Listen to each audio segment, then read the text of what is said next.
Et bonjour à tous et à toutes. Alors là pour les premiers qui sont arrivés, je vais expliquer un petit peu comment ça se passe. On va faire un live ensemble où on va avoir un test de culture générale. Il y aura 30 questions en jeu que nous allons jouer avec, la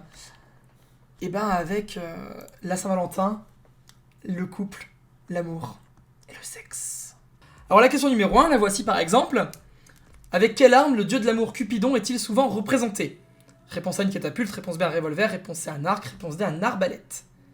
Et là, vous devez cliquer sur la bonne réponse.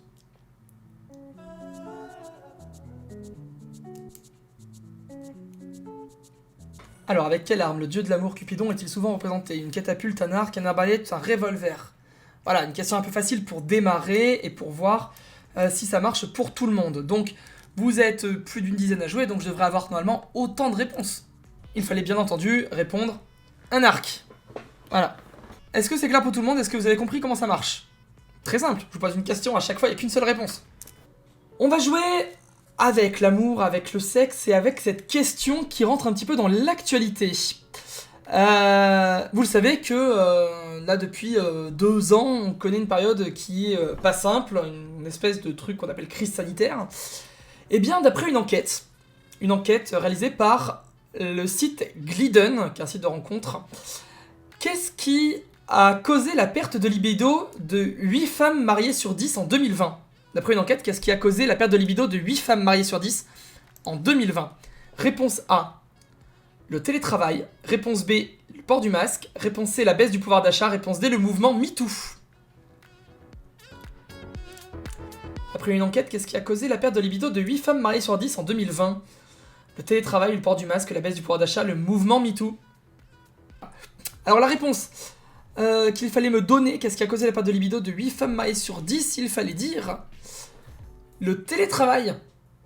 Et ouais, en fait c'est le site Glidden qui a fait cette enquête et qui a estimé que 80% des femmes mariées françaises avaient beaucoup moins envie de faire l'amour depuis qu'elles travaillent à domicile. 65% des femmes qui n'ont pas fait l'amour depuis le second confinement évoquent le fait qu'elles ne se sentent plus aussi sexy et désirables depuis qu'elles passent leur journée à la maison. Et 35% abordent le fait que la vie extérieure leur manque et que leur imaginaire érotique n'est plus assez stimulé par la rencontre d'inconnus dans la rue. Ouais, 80 c'est énorme. 80 c'est vraiment énorme, je te le confirme. On passe à la question suivante. Et on va rester avec les françaises justement, et avec une autre étude. En moyenne, combien de Françaises, c'est un pourcentage que je vous demande de trouver, ont eu en moyenne dans leur vie plus de 10 partenaires sexuels? En moyenne, combien de Françaises ont eu plus de 10 partenaires sexuels dans leur vie? Réponse A, 10%, réponse B, 20%, réponse C, 33%, réponse D, 50%. Alors je précise que moi, les réponses sont pas dans le même ordre que vous. Hein. C'est mélangé, hein. Le jeu le fait de manière complètement aléatoire. Alors, 10%, 33%, 20%, 50%, qu'est-ce que vous répondez? C'est une étude qui a été menée pour The Poken Company, qui a fait une étude sur toute l'Europe, et qui nous a avoué que, au niveau européen, seulement 15% des femmes ont invité plus de 10 compagnons au lit dans leur vie. Mais entre les pays, ça change. En Italie, il n'y a par exemple que 9%, alors qu'en France, il s'agit de 20%. Une femme sur 5 a eu dans sa vie plus de 10 partenaires sexuels. Ça change selon les pays. Il faut croire qu'en France, on est assez coquin en général. Bien sûr, ça reste que des moyennes. On va passer à la question suivante. Et on parlait justement d'Europe et qu'il y avait des différences à l'étranger. Moi, je vous amène à l'étranger, justement. Et j'ai envie de vous amener en Belgique. Parce qu'on a la Saint-Valentin et forcément, on parle de la fête des amoureux. Quelle ville belge, repère des amoureux, est surnommée la Venise du Nord? Réponse A, Gand. Réponse B, Bruges. Réponse C, Liège. Réponse D, Charleroi. La Venise du Nord, la ville des amoureux. Gand, Bruges, Liège, Charleroi. Non, pas les frites. Une superbe ville, vraiment. J'ai pas de photo de cette ville-là, non. Il fallait répondre... Bruges, bien joué. C'était la ville de Bruges, c'est la ville de Bruges d'ailleurs dans laquelle il faut aller, où il y a d'ailleurs le lac d'amour, le Main Water. C'est une étendue d'eau rectangulaire, où il y a plein d'arbres, dans le Minwater Park. Et il y a d'ailleurs le pont du Minwater qui est porteur de légendes. Il y en a une qui raconte apparemment qu'il y a une histoire d'amour assez tragique qui s'est déroulée là-bas. Et du coup, les couples qui s'échangent un vœu sur ce pont devraient s'aimer éternellement. C'est beau. C'est très beau quand même. Et cette histoire d'amour concerne Stromberg et Mina, et non pas Jeff de Bruges, comme nous le dit Paplenos. Et ben voilà une question qui va vous plaire. Parlons de Kamasutra un peu. Hein? Parmi ces propositions, laquelle n'est pas une position du Kamasutra? Réponse A, l'union du papillon. Réponse B, la brouette thaïlandaise. Réponse C, l'étreinte du panda. Réponse D, l'eucalyptus inversé. Parmi ces propositions, laquelle n'est pas une position du Kamasutra? On va voir si vous êtes souple, déjà. Si vous êtes fin connaisseur. Eh bien, il fallait répondre. La réponse, l'eucalyptus inversé. Et ouais. L'eucalyptus inversé, apparemment, là, vous n'êtes pas tous des connaisseurs. Hein. L'union du papillon, c'est comme la position de l'andromaque, c'est-à-dire l'homme est allongé sur le dos, la femme est assise sur lui, sauf que madame vient poser ses pieds sous les épaules de son partenaire. Je sais pas si vous voyez un peu comment ça se passe. Et elle met ses mains sur les chevilles, ce qui fait que monsieur a une belle vue devant lui. La brouette thaïlandaise, alors là, il faut être hyper souple. Le partenaire est debout, et madame fait le poirier, j'essaie de mimer, devant lui, avec du coup monsieur qui tient les chevilles de madame, et après vous débrouillez comme vous pouvez, hein, c'est vous qui gérez.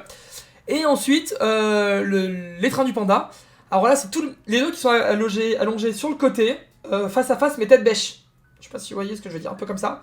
Et donc le mec place les jambes de sa partenaire pour pouvoir la pénétrer. Voilà. Alors que l'eucalyptus inversé, apparemment, n'existe pas. Je fais ce que je peux en termes d'explication, hein, je fais vraiment ce que je peux. Je pense que vous connaissez tous les comptines pour enfants. On vous a tous chanté des comptines pour enfants, à la Clairefontaine, 3 petits chats, enfin voilà. Et bien parmi les 4 comptines que je vous propose, laquelle est souvent interprétée comme une métaphore sexuelle filée?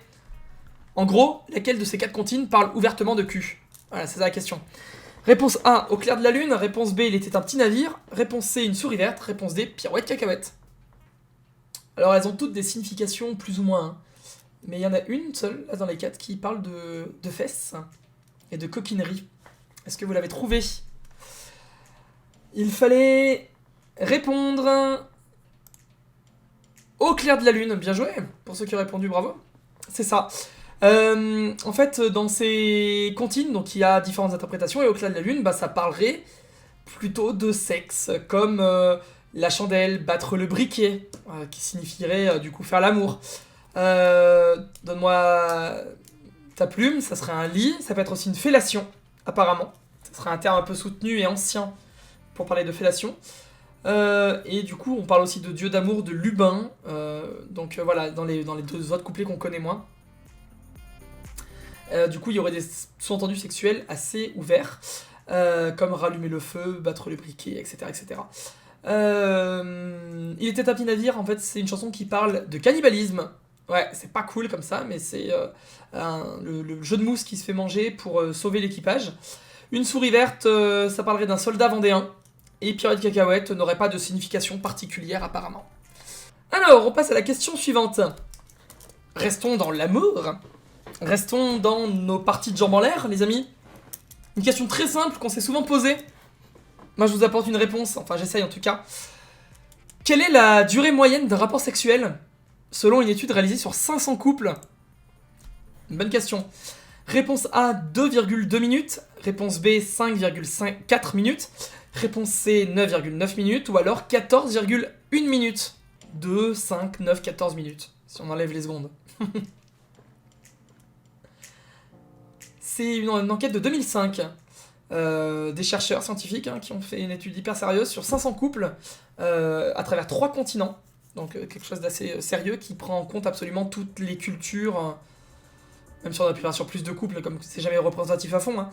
Mais ils ont donné une moyenne, et qui se révèle être 5,4 minutes. Ouais. Alors, pour certains, ça peut paraître beaucoup, d'autres, ça peut paraître peu. En fait, ce qu'ils ont fait, c'est qu'ils ont chronométré les durées des rapports durant 4 semaines de ces 500 couples. Ils ont pris 2 variables, quand même, 2 facteurs assez déterminants, la présence ou l'absence de circoncision et l'usage ou non du préservatif, qui apparemment serait méga déterminant, notamment dans l'éjaculat. Et la durée moyenne serait de 5,4 minutes pour la totalité de l'échantillon. Les moyennes individuelles, elles sont complètement disparates. Ça va de 33 secondes à 40 minutes. Donc je laisse imaginer la différence entre 33 secondes et 40 minutes. Voilà. Je pense qu'on parle vraiment, là pour le coup, que de pénétration. On parle pas des préliminaires. Sinon oui, ça comprend un peu plus, enfin en tout cas j'espère, parce que sinon 5 minutes, pour le coup là c'est vraiment très court. On passe à la suivante. Une question culture et cinéma. Moi, vous savez que j'adore le cinéma, pour ceux qui me suivent. Donc voici la question que je vous propose. Il y a des films qui sont très chauds, il y a des films où il y a des scènes qui sont assez lascives et excitantes. Eh bien, dans quel film pouvait-on voir l'actrice Kim Basinger effectuer un striptease sur la chanson You Can Leave Your Head On de Joe Cocker? Est-ce Basic Instinct, 9 semaines et demie, Un tramway nommé Désir ou Eyes Wide Shut? Dans quel film peut-on voir Kim Basinger effectuer un striptease sur You Can Leave Your Head On? Alors, lequel de ces 4? Eyes Wide Shut, Un tramway nommé Désir, 9 semaines et demie, Basic Instinct. Alors, il fallait dire... On est dans un vieux film années 80, je crois. 9 semaines et demie. Non, Basic Instinct, c'est Sharon Stone. Et Eyes Wide Shut, c'est Nicole Kidman. C'est pas Kim Basinger. Non, c'est 9 semaines et demie, en fait, où on peut la voir faire sur fond d'ombre avec le store, là, qui la découpe un peu. Film assez culte, 9 semaines et demie. Les colibris, on continue avec une question de français. Enfin, une question de français. Une question d'expression. Mais bien sûr, toujours dans le thème du jour. Quelle expression, aujourd'hui disparue, était synonyme de se prostituer? Et ça va rappeler un terme, en tout cas, qu'on emploie un peu encore aujourd'hui, notamment pour parler du pénis. Mais lequel? Vous allez voir. Est-ce se faire gourdiner, aller aux asperges, tenir le bistoquet ou défaire le nœud? Laquelle de ces expressions était synonyme de se prostituer? La bonne réponse, le synonyme de se prostituer, eh bien c'était aller aux asperges. Elle était dure celle-ci. Elle était dure. Se faire gourdiner, alors non, c'est complètement inventé, hein. Mais c'est vrai que le gourdin, le bistouquet ou le nœud sont des synonymes de pénis, comme l'asperge. En fait, je vous explique. Donc déjà, on fait une analogie entre le pénis et l'asperge parce que c'est une plante assez longue qui, voilà, assez mince, qui peut avoir une forme un peu équivoque. Mais surtout, en fait, aller aux asperges, ça vient du verbe du coup asperger et qui signifie répandre un liquide, saupoudrer ou mouiller une personne par la projection d'un liquide. Donc en fait, quand il réfléchit, par coquinerie et par esprit mal placé, eh bien ça signifiait aller aux asperges. Voilà. On va continuer avec des questions de vocabulaire. Justement, pour voir si vous connaissez un peu le vocabulaire chaud, sexe. En quoi consiste, j'aime bien cette question, en quoi consiste la pratique du dogging, issue notamment du monde de la pornographie? Beaucoup de personnes qui sont dans ce monde-là pratiquent le dogging, mais c'est quoi? Est-ce du sexe exhibitionniste dans un lieu public? Du sexe impliquant plusieurs personnes infidèles? Du sexe de domination à base d'insultes? Ou un jeu de rôle sexuel avec des déguisements d'animaux? La pratique du dogging, c'est une pratique apparemment de plus en plus répandue. Et qui consiste, attention roulement de tambour, à s'exhiber dans un lieu public. Pas de soucis, Paplenos, tu repasses quand tu veux. Viens jouer tout à l'heure si t'as envie, y a aucun souci. La pratique du dogging, eh bien, ça consiste à faire du sexe exhibitionniste en public, en fait, à faire avoir des rapports sexuels dans un lieu public, un peu isolé, genre un parking, un parc, un square, peu importe, en plein air ou dans une voiture, devant des voyeurs consentants. Et c'est ça, en fait, la subtilité, c'est-à-dire qu'il y a des gens qui regardent, alors qu'ils ne pratiquent pas, qui assistent à l'acte, mais juste en regardant, mais qui regardent volontairement deux personnes en train d'avoir un rapport sexuel. Voilà. Et ça s'appelle le dogging. Voici une question... Histoire. De quelle nationalité est l'Imodi, ou les 16 plaisirs, c'est le nom français, considéré comme l'un des tout premiers livres érotiques imprimés pendant la Renaissance? De quelle nationalité est ce bouquin, ce livre? Italienne, espagnole, grecque ou suisse? L'Imodi, alors on connaît le Kama Sutra, après il y a eu d'autres livres érotiques, mais l'un des tout premiers livres érotiques a été imprimé pendant la Renaissance, juste après l'invention de l'imprimerie par Gutenberg. S'appelle Imodi, et il vient de quel pays? Alors ça a été fait au XVIe siècle, et il fallait répondre italienne, bien joué. Oula, pas beaucoup se sont mouillés sur cette question. Hein. Ouais, l'Imodi c'est un livre italien du XVIe siècle, produit en 1524, et qui en fait illustre 16 poses ou positions sexuelles. Voilà, les 16 plaisirs. Il avait été édité une fois par le passé d'ailleurs, et l'auteur, Raimondi, a été emprisonné par le pape Clément VII, et toutes les copies de l'illustration avaient été détruites. Ils avaient été un peu puritains à ce moment-là. C'est la 12e question de ce quick quiz. Et une question intéressante également. À quelle vitesse est estimée l'éjaculation moyenne chez l'homme? Un éjaculat, ça part à quelle vitesse? À 15 km/h, 45 km/h, 70 km/h ou 105 km/h? La question, moi je la trouve folle. Je peux déjà vous dire un truc. C'est la distance. Un éjaculat humain parcourt en moyenne la distance de 18 à 25 cm. Donc je laisse imaginer jusqu'où ça va. Après ça peut être plus loin ou plus court, hein, bien sûr, mais en moyenne c'est entre 18 et 25 cm. Mais la vitesse, elle est estimée à 45 km/h. Ça va aussi vite qu'une voiture en ville, dites-vous ça hein, quand même. À part à Clermont-Ferrand, ça a baissé à 30 km/h maintenant, quoi. Mais ouais, c'est 45 km/h. Et alors, record mondial en termes de distance. Écoutez bien ce que je vais vous dire.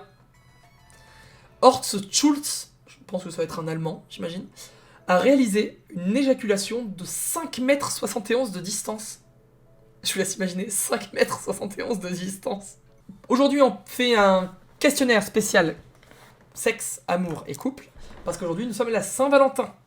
Et alors, il faut savoir que la Saint-Valentin vient d'une légende, vient de la légende du prêtre Valentin, en fait, qui mariait les catholiques à l'époque, en fait, où Claude II le Gothique aimait pas trop la religion, aimait pas trop les chrétiens, était contre les mariages. Et du coup, il a emprisonné Valentin. Il l'a placé dans une geôle. Et c'est à ce moment que Valentin, le prêtre Valentin, qui ensuite devient évêque, rencontre Julia, qui, je crois, est la fille du geôlier. Et Julia, elle a un handicap.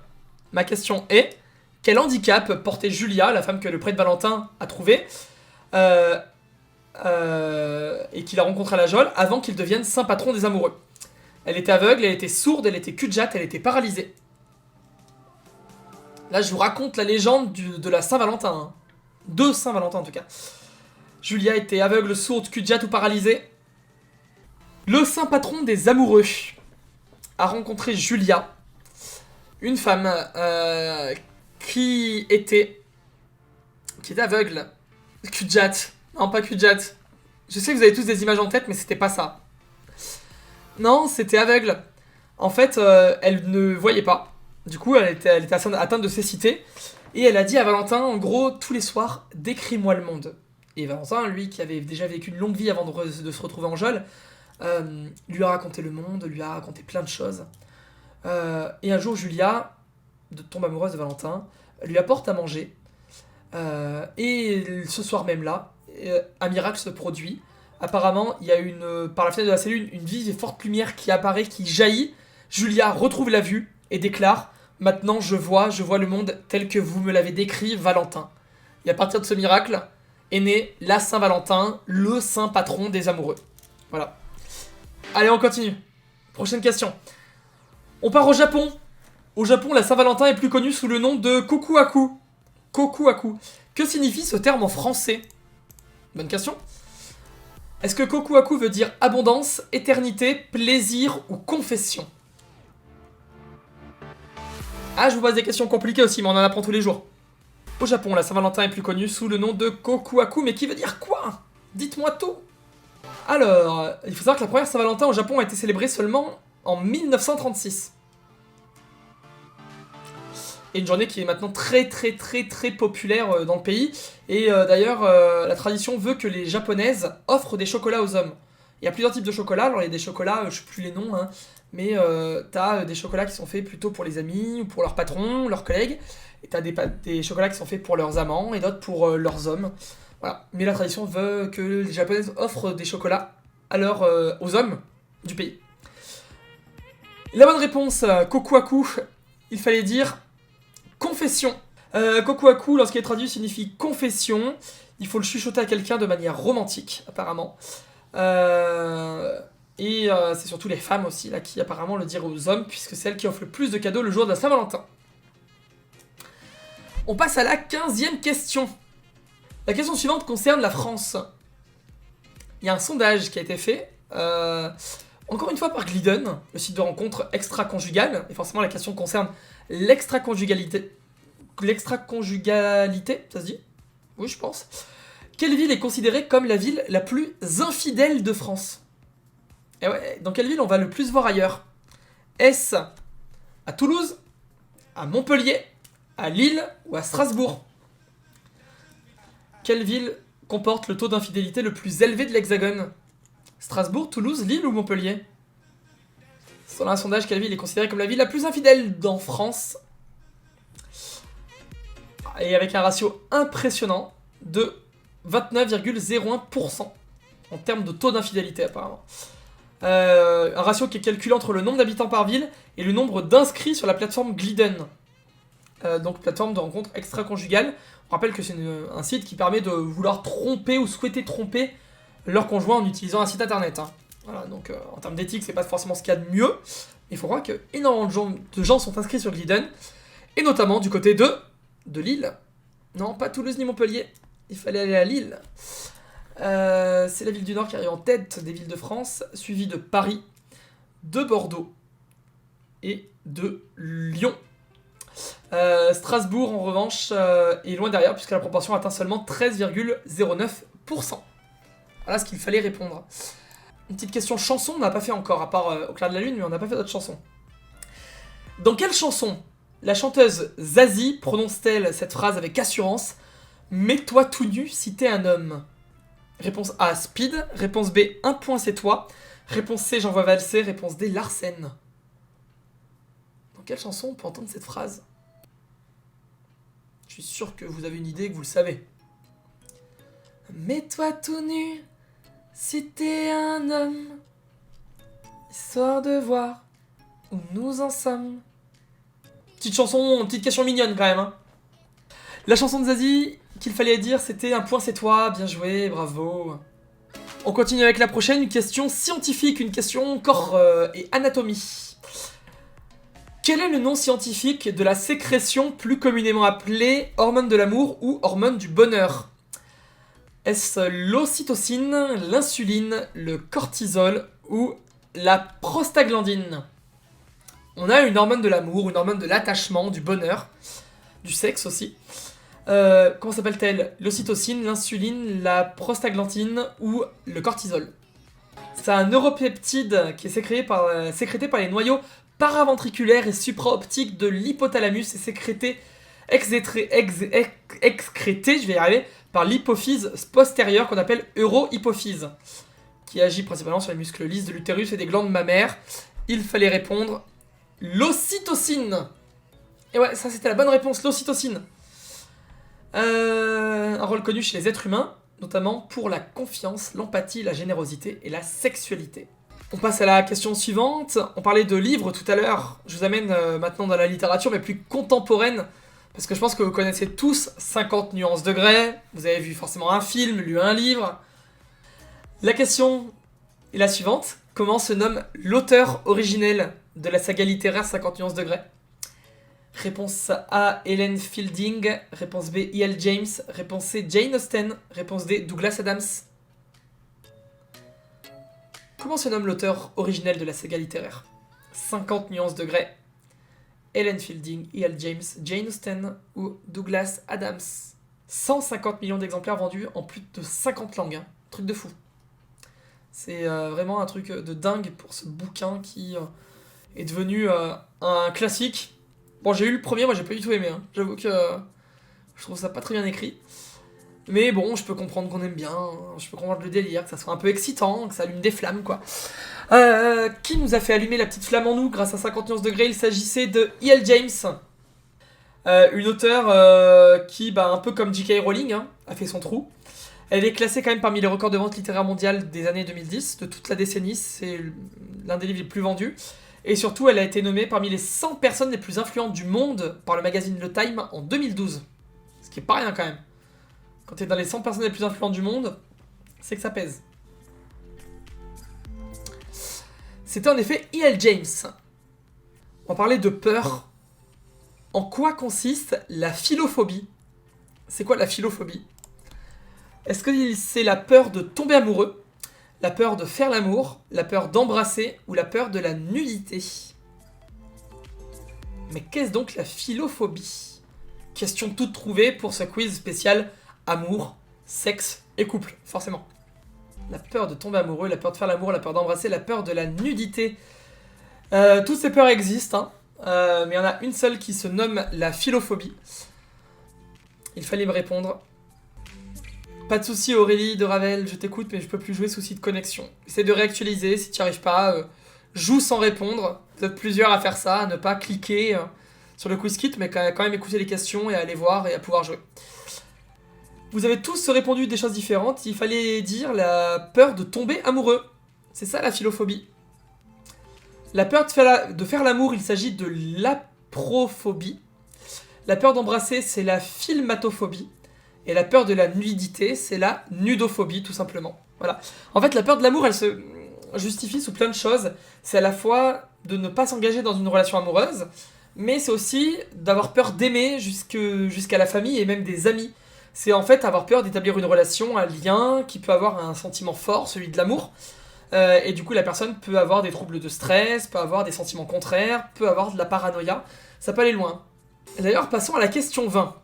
On va revenir sur les études. Et on va revenir à une question un peu plus sympa. Selon une étude, quel est le fantasme sexuel le plus courant chez les Français? En gros, qu'est-ce qui vous passe le plus par la tête? Est-ce les lieux publics, les jeux de rôle, le plan à 3 ou l'amour avec un ou une inconnue? Les lieux publics, les jeux de rôle, le plan à 3 ou l'amour avec un ou une inconnue. Quel est le fantasme sexuel le plus courant chez les Français et donc peut-être chez vous aussi? Alors pour cette question, on s'est appuyé sur une étude d'une marque de sextoy qui s'appelle Amorelli. Et cette marque Amorelli a passé en revue les préférences sexuelles de 1000 personnes âgées de 18 à 65 ans. Donc là aussi, panel très large, champ des possibles très ouvert. Et ils ont relevé le fantasme sexuel le plus courant chez les Français qui était le plan à 3. Bande de coquins. Ouais. À la première place, on retrouve le plan à 3. Ensuite, il y a le sexe en groupe. Puis vient le sexe lent, le slow sex, les jeux de rôle et l'excitation d'une histoire d'un soir ou de l'amour avec un ou une inconnue. Voilà, ça arrive après. Les lieux publics, pas tant que ça. Hein. Pas tant que ça. On a vu tout à l'heure le dogging montait bien, mais en général, quand même, les lieux publics restent encore assez secrets, discrets. Ça peut être excitant, mais apparemment pas pour tout le monde. Ça vous dit qu'on voyage encore un peu et qu'on parle de Saint-Valentin? Parce que c'est quand même le sujet du jour, on est le 14 février, c'est pas pour rien. Je vous emmène en Afrique, au Ghana, plus précisément. Parce qu'au Ghana, en fait, ils ont une tradition bien particulière. Ou en tout cas, ils ont un aliment qui est au centre de toutes les attentions le jour de la Saint-Valentin. Quel est cet aliment qu'on cherche? Est-ce la banane, le riz, le poisson ou le chocolat? Quel aliment est au centre de toutes les attentions le jour de la Saint-Valentin? La banane, le riz, le poisson ou le chocolat? La bonne réponse, c'était celle-ci au Ghana, c'est le chocolat qui est au centre de toutes les attentions le jour de la Saint-Valentin. En fait, c'est un sujet qui est très sérieux là-bas. Attention, on rigole pas avec la consommation de chocolat. Le pays d'Afrique de l'Ouest a désigné le 14 février comme journée nationale du chocolat pour promouvoir la consommation de chocolat. Du coup, c'est un élément central et de choix au menu de nombreux restaurants le jour des amoureux au Ghana. Voilà. Le chocolat est un aliment incontournable, bien plus que le riz ou le poisson ou la banane. D'ailleurs, avec le chocolat, déjà, c'est un côté aphrodisiaque. Et en plus, on peut faire énormément de jeux coquins avec du chocolat aussi. À vous de vous imaginer absolument ce que vous voulez. Passons à une question série. Parlons de la série Sex Education. Je sais pas si vous l'avez vu. C'est une question simple pour ceux qui l'ont vu, attention. Quel est le prénom du jeune héros qui va monter un cabinet de sexologie au sein de son lycée? Est-ce Hadès, Isis, Otis ou Ares? Parce que l'histoire de la série, c'est ça en fait. Lui, c'est le fils d'une sexologue et il est encore vierge, il n'arrive pas à se masturber. Et il se trouve que il va avoir une altercation avec le grand méchant du lycée. Et le grand méchant, lui, il a des problèmes d'éjaculation précoce. Et face à tous ces problèmes, il y a la nana un peu frivole du lycée qui va soumettre à Otis l'idée de monter un cabinet de sexologie au sein du lycée. Et oui, il s'agissait, en effet, je viens de le dire, d'Otis. C'était la bonne réponse. C'était une bonne réponse, en effet, et c'était Otis. On passe à la question suivante. Ne perdons pas de temps avec la Saint-Valentin et cette année 2022. Peut-être l'avez-vous fêté en amoureux à midi, cet après-midi, ou alors vous attendez que votre amoureux ou votre amoureuse rentre après ce quiz pour faire un petit repas aux chandelles. En tout cas, la question, la voici. Quel cadeau arrive en tête des intentions des Français en 2022 selon un sondage YouGov? Sont-ce les bijoux, les fleurs, les parfums ou la lingerie? Que va-t-on le plus offrir aujourd'hui à la Saint-Valentin partout en France? Les bijoux, les fleurs, les parfums, la lingerie. Alors, ils sont tous dans le sondage, mais à des niveaux plus ou moins élevés, vous en doutez. Est-ce que nous sommes classiques? Est-ce que nous sommes originaux? Nous les Français, eh bien nous sommes plutôt classiques. Ce sont les fleurs, ouais. 22% ont privilégié les fleurs cette année, comme chaque année maintenant. Le parfum arrive en seconde position, 19%, suivi des chocolats, 13%. Derrière, on retrouve les bijoux, 12%. Et enfin, les vêtements, 11%. Bijoux et vêtements qui ont connu des baisses respectives de 7 et 6 points depuis l'année dernière. Faut croire qu'on a aussi peut-être un peu moins de budget à mettre dedans. Je vous dis ça pour faire monter la tension parce que la prochaine question, la numéro 24, c'est une question très coquine. Attention, très très coquine. Et on va voir si vous réagissez avec la raison, avec votre cœur et autre chose. On reprend l'étude d'Amorelli, la marque de sextoy de tout à l'heure. Il y a un autre chiffre qui est sorti avec cette étude. Quelle est la position sexuelle la plus plébiscitée par les Français actuellement? Est-ce le missionnaire, la levrette, la cuillère ou le 69? Ah oui, là il n'y a plus de filtre. Ça y est, il est tard. On a le droit. Quelle est la position sexuelle la plus plébiscitée par les Français? Le missionnaire, la levrette, la cuillère ou le 69? Est-ce que vous avez votre petit chouchou dans la liste? Alors la marque de sextoy a fait une étude très détaillée, on rappelle, sur 1000 personnes de 18 à 65 ans. Une étude qui comprend bien sûr différentes caractéristiques, différents genres, différentes sexualités, différentes classes socio-professionnelles également. Mais en tout cas, il y a une position sexuelle qui aujourd'hui ressort. Il s'agissait... Ah bah alors là, sans faute. Forcément sur cette question, à sans faute. Je suis mort. Ah, vous m'avez tué. Il fallait en effet répondre la levrette. Qui est la position sexuelle la plus plébiscitée par les Français. Position du Kama Sutra. Qui arrive devant le missionnaire et la cuillère. Et qui apparemment plaît aussi bien aux hommes qu'aux femmes. Hein. Les deux sont apparemment très consentants sur cette position sexuelle en général. Alors après par contre, même si la levrette ravit les Français, 49% des sondés disent avoir déjà simulé un orgasme. Un chiffre qui concerne quand même 67% des femmes et 31% des hommes. Voilà, petite info que je vous donne en plus, moins réjouissante mais qu'il est quand même intéressant de connaître. Question suivante, je vous amène à l'étranger. Dans quel pays la tradition du Gaek Bref consiste à s'envoyer des lettres percées avec des perce-neige à l'intérieur pour la Saint-Valentin? Il y a un pays qui fait cette tradition, lequel? L'Islande, Russie, Norvège ou Danemark? Dans quel pays on reçoit des lettres avec des personnages à l'intérieur? Des lettres personnalisées pour la Saint-Valentin, c'est la Russie, le Danemark, la Norvège ou l'Islande? Question intéressante. Moins coquine, moins frivole, moins chaude, plutôt froide d'ailleurs quand on voit les pays, mais qui est tout aussi intéressante à savoir, notamment pour la tête et la culture G. Bah ouais. En fait, ce sont des messages qui sont signés par des points qui représentent les lettres du prénom de la personne qui les a écrits. Et si la personne devine ce prénom, eh bien elle reçoit, alors, ne me pose pas la question, pourquoi, mais elle reçoit un œuf de Pâques en retour. Et la bonne réponse était le Danemark. Question suivante. Ah oui, alors, chaque fois, dans cette émission, nous allons avoir un invité pour les 5 dernières questions. Et l'invité des 5, aujourd'hui, on a eu Bob Dylan il y a 2 semaines, on a eu Pierre Ninet la semaine dernière, en fonction des thèmes des quiz. Et bien là, on va avoir une invitée pour les 5 dernières questions. On va jouer avec Clara Morgan. Ah oui, forcément, vu le thème, sexe, amour et couple, ça s'impose. Clara Morgan. La question est la suivante, dans combien de films pornographiques a joué Clara Morgan? Enfin, combien elle a tenu un caractère sexuel? 10, 20, 50 ou 100? Ah ouais, il y a tout type de questions. Hein. Le quiz, c'est ça, c'est très vaste. Dans combien de films pornographiques Clara Morgan a-t-elle tenu un rôle à caractère sexuel? 10, 20, 50, 100. Alors je me suis documenté, je suis allé faire un tour sur Wikipédia, mais j'ai pas regardé tous les films pour me renseigner. Mais en même temps, en termes de temps, j'aurais pu, puisqu'il y en a que 10. Elle a peu tourné en fait, Clara Morgan.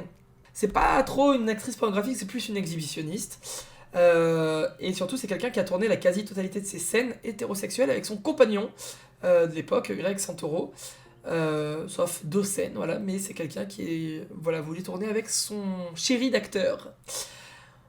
Prochaine question, toujours autour de Clara Morgan. Quel objet n'existe pas? Et là, vous prenez peur avec cette question, forcément. Quel objet n'existe pas? Le calendrier Clara Morgan, l'agenda Clara Morgan, le cahier de vacances Clara Morgan ou le dictionnaire Clara Morgan? Sacrée question. Peut-être avez-vous tous ces objets chez vous, même celui qui n'existe pas, et là, ça devient inquiétant. C'était dictionnaire qu'il fallait répondre. Le dictionnaire Clara Morgan n'existe pas. Non. Mais les cahiers de vacances, oui, elle a fait 2 éditions comme l'agenda. Des cahiers de vacances, je crois. Non, il y a même pas plus des cahiers de vacances, 4 ou 5. Me demandez pas ce qu'il y a dedans, je l'ai jamais fait. Mais apparemment, là, ça existe. Question suivante. Quel est le vrai prénom de Clara Morgan? Parce qu'elle s'appelle pas Clara en vrai. Est-ce Stéphanie, Emmanuel, Morgan ou Anne-Sophie? Faut comprendre qu'elle a pris un pseudo quand même. Elle a commencé tôt, hein, à 19 ans. Elle a commencé à jouer dans ses premiers films X. Mais elle a arrêté rapidement après. Sa carrière a duré 4 ans, je crois. Le vrai prénom de Clara Morgan, eh bien, c'est Emmanuel Aurélie Munoz. Munoz, originaire de Marseille. Et donc c'était Emmanuel, la bonne réponse. Et on finit avec Clara Morgan, bien sûr. Comment s'intitule son premier album musical sorti en 2007, sur lequel on peut entendre le titre Sexy Girl? Est-ce déclaration, sensation, exhibition ou extra-relation? Comment s'appelle son premier album musical sorti en 2007? Regardez bien les titres, comment c'est écrit, il y a un indice dans le titre. Il fallait répondre un titre dont le prénom de Clara Morgan est caché à l'intérieur. C'est déclaration. Déclaration. Et Clara est écrit en majuscule sur le titre de l'album. On en fait une petite dernière. La dernière question, là, qui est plus une question de sexe, d'amour, qui est plus une question portée sur Clara Morgan, pour le coup, pour finir tranquillement. Dans quelle émission de télévision n'est-elle pas apparue en tant que candidate? Si vous regardez un peu la télé, peut-être que c'est facile. Les Reines du Shopping, Fort Boyard, Danse avec les stars ou Le Meilleur Pâtissier? Elle en a fait 3 en tant que candidate, et 1 en tout cas, où elle n'a pas été recensée comme candidate. Lequel? Alors, en 2019, elle a fait Danse avec les stars. En 2016, elle a fait Le Meilleur Pâtissier. Et il y a pas très longtemps, elle est passée sur M6 dans Les Reines du Shopping. Il fallait donc répondre Fort Boyard. C'était la dernière question de ce quick quiz spécial sexe, amour et couple pour la Saint-Valentin. On regarde les scores ensemble. Et pour les scores finales, c'est Erin qui, loin devant, remporte le jeu. Bravo Erin. Le quick quiz, c'est tous les lundis à 20 h. Et lundi prochain, ce sera un music quiz. Un quiz 100% musical, on en fera un par mois. Il y en avait eu un au mois de janvier, et bien celui du mois de février arrive lundi prochain. Donc avec plein de questions musicales, rien que pour vous. J'espère que vous serez au rendez-vous, pareil, à 20h. Et puis sinon, il y a les autres émissions. Il y a Culturellement Votre, mercredi soir à 21h. Du Clap au clic, 21h également, jeudi soir. Et puis des lives qui vont arriver très prochainement aussi sur la chaîne. Voilà. Merci à vous toutes et vous tous d'avoir été avec nous. C'était un super moment, un super jeu en votre compagnie. Je vous fais des gros bisous, je vous souhaite une excellente soirée. Et je vous dis à très très vite, les colibris.